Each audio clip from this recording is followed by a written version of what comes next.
Экологическая катастрофа. Так называют севастопольцы ситуацию в городе с мусором. Местные активисты распространили онлайн-петицию к президенту России Владимиру Путину, генпрокурору и главному санитарному врачу России с просьбой спасти город от мусорной катастрофы. По подсчетам активистов, территория более 75 тысяч квадратных метров занята бытовыми и строительными отходами. Убираем сами, подъезд убираем сами, ремонт в подъезде сами сделали. Кто нам это все делает? За что мы платим? Где государство? Где Российская Федерация? Где порядок? Это улица Гарпищенко, 67. Только здесь находятся контейнеры для мусора на весь Нахимовский район Севастополя. По словам местных жителей, мусор отсюда вывозят раз в неделю. А рядом вдоль стены под надписью «Здесь свалка запрещена, за нарушение штраф» лежит гора бытовых отходов, ящики, коробки, поломанные стулья. Этот мусор не вывозится вообще. А в 10 метрах от мусорки расположена детская площадка. Однако жительница Нахимовского района Юлия со своим сыном обходит ее стороной. Вонь это стоит, тут как раз детская площадка, мусора очень много. Эти 6 контейнеров не спасают. Грязно, бомжи постоянно вот перебирают, мебель эту копаются. Антисанитария, не хочется сюда рядом ходить, мы гуляем где-нибудь там далеко.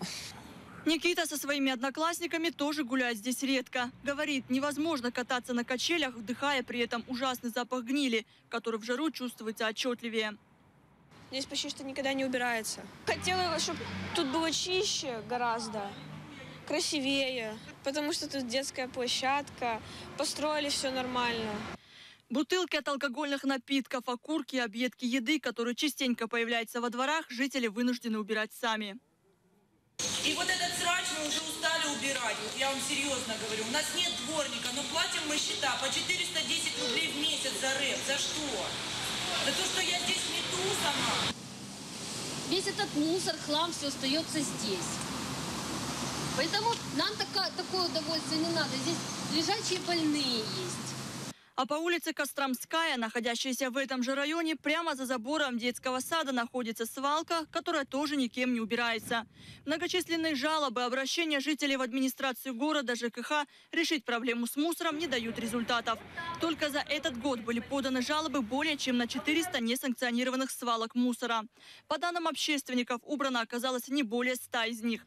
Отчаявшиеся горожане, объединившиеся в общественное движение «За чистый Севастополь», опубликовали онлайн-петицию к президенту России Владимиру Путину, генеральному прокурору и главному государственному санитарному врачу Российской Федерации с просьбой проверить работу служб Севастополя, которые занимаются вопросами сбора, вывоза и утилизации мусора.